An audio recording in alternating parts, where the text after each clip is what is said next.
Hi hello ನಮಸ್ಕಾರ ಎಲ್ರಿಗೂ. ಹೇಗಿದ್ದೀರಾ ಎಲ್ಲರೂ? ಐ ಹೋಪ್ ಎಲ್ಲರೂ ಚೆನ್ನಾಗಿದ್ದೀರಾ ಅಂತ ಭಾವಿಸ್ತೀನಿ. ನಾನು ಕೂಡ ಚೆನ್ನಾಗಿದ್ದೀನಿ ಅಂತ ಹೇಳ್ತಾ, ಫ್ರೆಂಡ್ಸ್, ಇವತ್ತಿನ ವಿಡಿಯೋದಲ್ಲಿ ನಾನು ಗಣೇಶನಿಗೆ ಇಷ್ಟವಾದ, ಗಣೇಶನಿಗೆ ಎಲ್ಲರೂ ಸಮರ್ಪಿಸುವ ಗರಿಕೆ ಹುಲ್ಲಿನ ಬಗ್ಗೆ ಮಾತಾಡ್ತಾ ಇದ್ದೀನಿ. ಈ ಗರಿಕೆ ಹುಲ್ಲನ್ನು ನಾವು ಗಣೇಶನಿಗೆ ಪೂಜೆ ಮಾಡೋದು ಗೊತ್ತು. ಸಂಕಷ್ಟಿಯಲ್ಲಿ ಗಣೇಶನಿಗೆ ಗರಿಕೆ ಹುಲ್ಲು ಕೊಟ್ಟರೆ ಒಳ್ಳೆಯದಾಗುತ್ತೆ ಅಂತಲೂ ಗೊತ್ತು. ಮತ್ತು ಗಣೇಶನಿಗೆ ಇಷ್ಟವಾದ ಪಾತ್ರೆಯಲ್ಲಿ ಈ ಗರಿಕೆ ಹುಲ್ಲು ಒಂದು ಅಂತಲೂ ಗೊತ್ತು. ಆದರೆ ಇದರ ಔಷಧಿ ಗುಣಗಳು ನಮ್ಮ ಆರೋಗ್ಯಕ್ಕೆ ಎಷ್ಟೆಲ್ಲ ಲಾಭಗಳು ತರುತ್ತೆ ಅಂತ ಗೊತ್ತಿದೆಯಾ? ಗೊತ್ತಿಲ್ಲ ಅಂದರೆ ತಿಳ್ಕೊಳ್ಳೋಣ ಬನ್ನಿ ಫ್ರೆಂಡ್ಸ್, ಈ ಗರಿಕೆಯನ್ನು ನಾವು ಎರಡು ರೀತಿಯಲ್ಲಿ ಉಪಯೋಗಿಸ್ಕೊಬೋದು. ಯಾವ ರೀತಿ ಅಂತ ತಿಳ್ಕೊಳ್ಳೋಣ. ಅದಕ್ಕೂ ಮುಂಚೆ ಗರಿಕೆಯಲ್ಲಿ ನಮಗೆ ಎರಡು ವಿಧವಾದ ಗರಿಕೆ ಸಿಗುತ್ತೆ. ಒಂದು ಕಪ್ಪು ಗರಿಕೆ ಸಿಗುತ್ತೆ, ಇನ್ನೊಂದು ಬಿಳಿ ಗರಿಕೆ.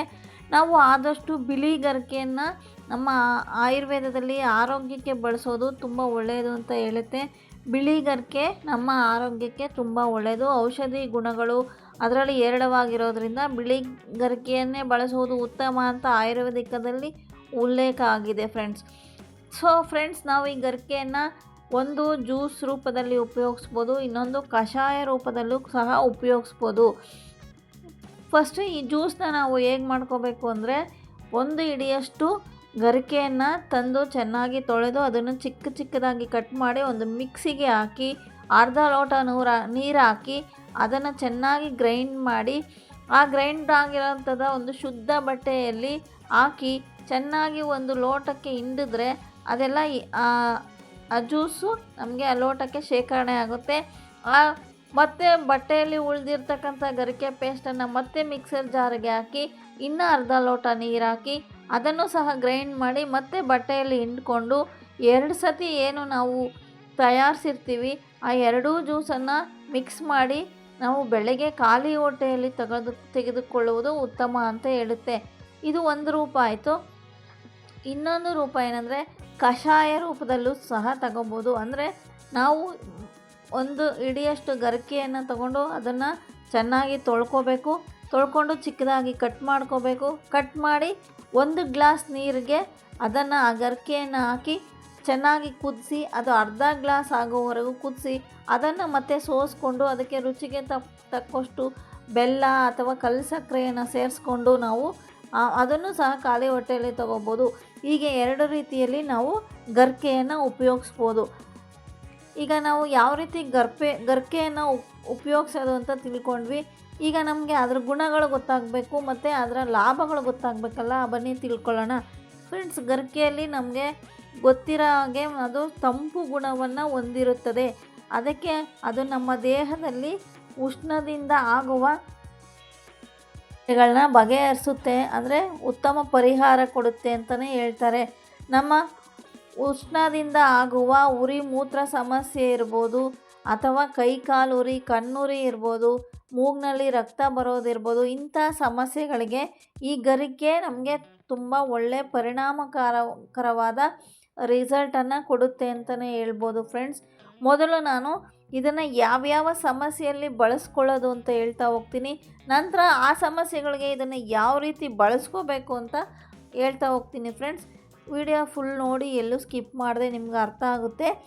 ಫ್ರೆಂಡ್ಸ್, ಇದು ನಮ್ಮ ಮೊದಲು ರಕ್ತವನ್ನು ಶುದ್ಧಿ ಮಾಡೋದಕ್ಕೆ ಉಪಯೋಗ ಆಗುತ್ತೆ. ಇದು ಮುಪ್ಪನ್ನು ದೂರ ಮಾಡೋದಕ್ಕೂ ಕೂಡ ನಮಗೆ ಸಹಾಯ ಮಾಡುತ್ತೆ. ಗಾಯಗಳನ್ನು ಗುಣಪಡಿಸುವ ಶಕ್ತಿ ಈ ಗರಿಕೆಗಿದೆ. ಬ್ಲೀಡಿಂಗ್ ಕಡಿಮೆ ಮಾಡುತ್ತೆ. ಉರಿ ಮೂತ್ರ ಸಮಸ್ಯೆಗೆ ಪರಿಹಾರ ಕೊಡುತ್ತೆ. ಕಣ್ಣುರಿಗೂ ಉತ್ತಮ, ಮೂಲವ್ಯಾಧಿಗೆ ಉತ್ತಮವಾಗಿರುತ್ತೆ. ಅನಿಮಿಕ್ಕಲ್ಲೂ ನಮಗೆ ತುಂಬ ಸಹಾಯ ಮಾಡುತ್ತೆ. ನಾನು ಈಗಾಗಲೇ ಹೇಳ್ತೇನೆ, ಮೂಗಿನಲ್ಲಿ ರಕ್ತಸ್ರಾವಕ್ಕೆ ಉತ್ತಮ ಪರಿಹಾರ ಕೊಡುತ್ತೆ. BP ನಿಯಂತ್ರಣ ಮಾಡುತ್ತೆ. ಜೀರ್ಣಶಕ್ತಿಯನ್ನು ಹೆಚ್ಚಿಸುತ್ತೆ ಕೂಡ ಇದನ್ನು ಬಳಸ್ಕೊಳ್ಬೋದು. ವಿಟಮಿನ್ C ಜಾಸ್ತಿ ಇರುತ್ತೆ, ಅದಕ್ಕೆ ರೋಗ ನಿರೋಧಕ ಶಕ್ತಿಯನ್ನು ಹೆಚ್ಚಿಸುತ್ತೆ. ಚರ್ಮ, ಕೂದಲ ಆರೈಕೆಗೆ ಉತ್ತಮವಾಗಿರುತ್ತೆ. ರಕ್ತವನ್ನು ವೃದ್ಧಿ ಮಾಡುತ್ತೆ. ಮತ್ತು ಗಾಯಗಳಿಗೆ ತುಂಬ ಬೇಗ ಗಾಯಗಳನ್ನು ಮಾಯ ಮಾಡುವ ಶಕ್ತಿ ಈ ಗರಿಕೆಗಿದೆ. ಮೊಡವೆಗಳನ್ನು ಗುಣಪಡಿಸುತ್ತೆ. ಚರ್ಮದ ಅಲರ್ಜಿಗೂ ಕೂಡ ಸಹ ಉತ್ತಮವಾಗಿರುತ್ತೆ ಈ ಗರಿಕೆ ಅಂತಲೇ ಹೇಳ್ಬೋದು. ಇದು ಉಷ್ಣವ್ಯಾಧಿಗಳನ್ನು ದೂರ ಮಾಡುತ್ತೆ. ಪಿತ್ತವಿಕಾರಗಳನ್ನು ದೂರ ಮಾಡುತ್ತೆ. ನಮಗೆ ಕಪ್ಪು ಕಲೆ, ಪಿಗ್ಮೆಂಟೇಷನ್ ಇದ್ದರೆ ಅದಕ್ಕೂ ಸಹ ಉತ್ತಮ ರಾಮಬಾಣ. ಮತ್ತು ಹೃದಯದ ಸಮಸ್ಯೆಯಲ್ಲೂ ಕೂಡ ಉತ್ತಮ ಪರಿಹಾರ ಕೊಡುತ್ತೆ. ಮತ್ತು ಚರ್ಮದ ವ್ಯಾಧಿಗೆ ಸಹಾಯ ಕೊಡುತ್ತೆ. ಕೂದಲ ಉದುರುವ ಸಮಸ್ಯೆಗೂ ಕೂಡ ಇದು ಉತ್ತಮವಾಗಿರುತ್ತೆ. ಅಷ್ಟೇ ಅಲ್ಲ, ಇದು ಹೃದಯದ ಸಮಸ್ಯೆ ಬರದಂತೆ ತಡೆಯೋದಕ್ಕೂ ಸಹ ಈ ಗರಿಕೆ ನಮಗೆ ಸಹಾಯ ಮಾಡುತ್ತೆ. ಮಲಬದ್ಧತೆ ಯಾರಿಗಿರುತ್ತೆ ಅವರಿಗೂ ಕೂಡ ಇದು ಉತ್ತಮ ರಾಮಬಾಣವಾಗಿ ಕೆಲಸ ಮಾಡುತ್ತೆ. ಏಕೆಂದರೆ ಇದರಲ್ಲಿ ನಾರಿನಂಶ ಫೈಬರ್ ಜಾಸ್ತಿ ಇರೋದ್ರಿಂದ ಯಾರಿಗೆ ಕಾನ್ಸ್ಟಿಪೇಷನ್ ಪ್ರಾಬ್ಲಮ್ ಇರುತ್ತೆ ಅಂಥವರು ಈ ಜ್ಯೂಸ್ ಅಥವಾ ಕಷಾಯ ತಗೊಳ್ಳೋದು ತುಂಬ ಒಳ್ಳೆಯ ರಿಸಲ್ಟ್ನ ತಂದುಕೊಡುತ್ತೆ. ಅಷ್ಟೇ ಅಲ್ಲ, ಈ ಮೊಡವೆಗಳು ಇದ್ದಾಗ ಈ ಗರಿಕೆ ಪೇಸ್ಟನ್ನು ನಾವು ಆ ಮೊಡವೆಗಳು ಇರೋ ಜಾಗಕ್ಕೆ ಹಚ್ಚಿ 2-3 ಗಂಟೆ ಬಿಟ್ಟು ತಣ್ಣೀರಿನಲ್ಲಿ ತೊಳೆದರೆ ಮೊಡವೆಗಳು ಕೂಡ ಶಮನವಾಗುತ್ತೆ. ಕೈಕಾಲು ಉರಿ ಇರೋರು ಈ ಜ್ಯೂಸನ್ನು ಪ್ರತಿದಿನ 2 ಸಾರಿ ತಗೊಳ್ಳೋದ್ರಿಂದ ಆದಷ್ಟು ಬೇಗ ಕೈಕಾಲು ಉರಿ, ಕಣ್ಣುರಿ ಏನಿರುತ್ತೆ ಅಂಥ ಸಮಸ್ಯೆಗೂ ಕೂಡ ಪರಿಹಾರ ಆಗುತ್ತೆ ಅಂತಲೇ ಹೇಳ್ಬೋದು. ಚರ್ಮ ವ್ಯಾಧಿ ಅಂದರೆ ಚರ್ಮದ ಅಲರ್ಜಿಗಳಲ್ಲೂ ಸಹ ಈ ಜ್ಯೂಸ್ ಅಥವಾ ಕಷಾಯ ಕುಡಿಯೋದು ಸಹಾಯ ಆಗುತ್ತೆ. ನಮಗೆ ಚರ್ಮ ಸಮಸ್ಯೆ ಬರೋದು ಯಾವಾಗ ಹೇಳಿ? ಒಳಗಡೆ ನಮಗೆ ರಕ್ತ ಕೆಟ್ಟಾಗ ಆ ರಕ್ತವನ್ನು ಶುದ್ಧಿ ಮಾಡುವ ಗುಣ ಈ ಗರಿಕೆಗೆ ಇರೋದ್ರಿಂದ ಈ ಗರಿಕೆ ಜ್ಯೂಸನ್ನು ನಾವು ನಿಯಮಿತವಾಗಿ ಬಳಸ್ತಾ ಬಂದರೆ ನಮಗೆ ರಕ್ತ ಶುದ್ಧಿ ಆಗುತ್ತೆ. ಆ ರಕ್ತ ಶುದ್ಧಿ ಆದಾಗ ಆಟೋಮೆಟಿಕ್ಕಾಗಿ ನಮಗೆ ಚರ್ಮ ಸಮಸ್ಯೆಗಳು ನಿವಾರಣೆ ಆಗುತ್ತೆ ಅಂತಲೇ ಹೇಳ್ಬೋದು ಫ್ರೆಂಡ್ಸ್.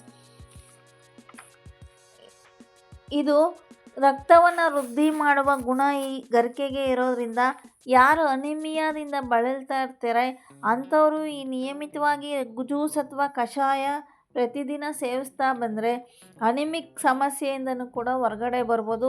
ರಕ್ತವನ್ನು ಹೆಚ್ಚಿಸ್ಕೊಳ್ಳೋದಕ್ಕೆ ಈ ಗರಿಕೆಯನ್ನು ನಾವು ಉಪಯೋಗಿಸ್ಕೋಬೋದು ಫ್ರೆಂಡ್ಸ್.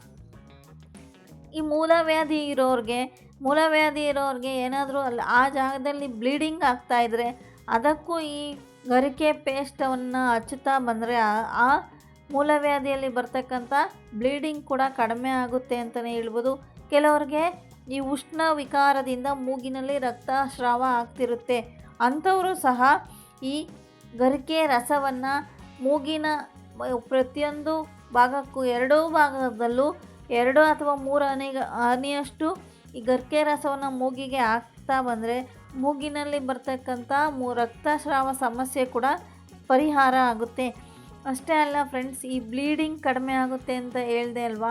ಈಗ ಎಲ್ಲಾದರೂ ಬಿದ್ದು ಅಥವಾ ನಮಗೆ ಗಾಯಗಳಲ್ಲಿ ಬ್ಲೀಡಿಂಗ್ ಆಗ್ತಾಯಿದ್ರೆ ಮಕ್ಕಳಲ್ಲಿ ಆ ಬ್ಲೀಡಿಂಗ್ನ ನಿಲ್ಲಿಸೋ ಕೆಪಾಸಿಟಿ ಈ ಗರಿಕೆಗೆ ಇರೋದ್ರಿಂದ ಈ ಗರಿಕೆ ಪೇಸ್ಟನ್ನು ಎಲ್ಲಿ ಗಾಯಗಳಿರುತ್ತೋ, ಎಲ್ಲಿ ಬ್ಲೀಡಿಂಗ್ ಆಗ್ತಾ ಇರುತ್ತೋ ಅಂಥ ಜಾಗಕ್ಕೆ ಈ ಪೇಸ್ಟನ್ನು ಹಚ್ಚೋದ್ರಿಂದ ಆದಷ್ಟು ಬೇಗ ಬ್ಲೀಡಿಂಗ್ನ ನಿಲ್ಲಿಸೋದಕ್ಕೆ ಸಹಾಯ ಮಾಡುತ್ತೆ. ಅಷ್ಟೇ ಅಲ್ಲ, ಇದು ನಮ್ಮ ಮುಪ್ಪನ್ನು ದೂರ ಮಾಡುವ ಶಕ್ತಿ ಇದೆ. ನಮ್ಮ ಚರ್ಮದಲ್ಲಿ ನಾನು ಈಗಾಗಲೇ ಹೇಳ್ದಂಗೆ ಚರ್ಮದಲ್ಲಿ ರಕ್ತದ ಕೊರತೆ ಆಗಿರ್ಬೋದು, ಅನಿಮಿಕ್ ಆಗಿರ್ಬೋದು, ಅಥವಾ ರಕ್ತ ವಿಕಾರ ಆಗಿರ್ಬೋದು, ಅಂದರೆ ರಕ್ತ ಕೆಟ್ಟಿರೋ ಇದು ಸಮಸ್ಯೆಯಿಂದ ನಮಗೆ ಚರ್ಮದ ಮೇಲೆ ಪಿಗ್ಮೆಂಟೇಷನ್ ಆಗಿರ್ಬೋದು, ಮೊಡವೆಗಳಾಗಿರ್ಬೋದು, ಕಪ್ಪು ಕಲೆಗಳಾಗಿರ್ಬೋದು ಎಲ್ಲ ಆಗ್ತಿರುತ್ತಲ್ಲ, ಅದನ್ನು ಸಹ ನಿವಾರಣೆ ಮಾಡೋ ಶಕ್ತಿ ಈ ಗರಿಕೆ ರಸಕ್ಕೆ ಇದೆ ಅಂತಲೇ ಹೇಳ್ಬೋದು.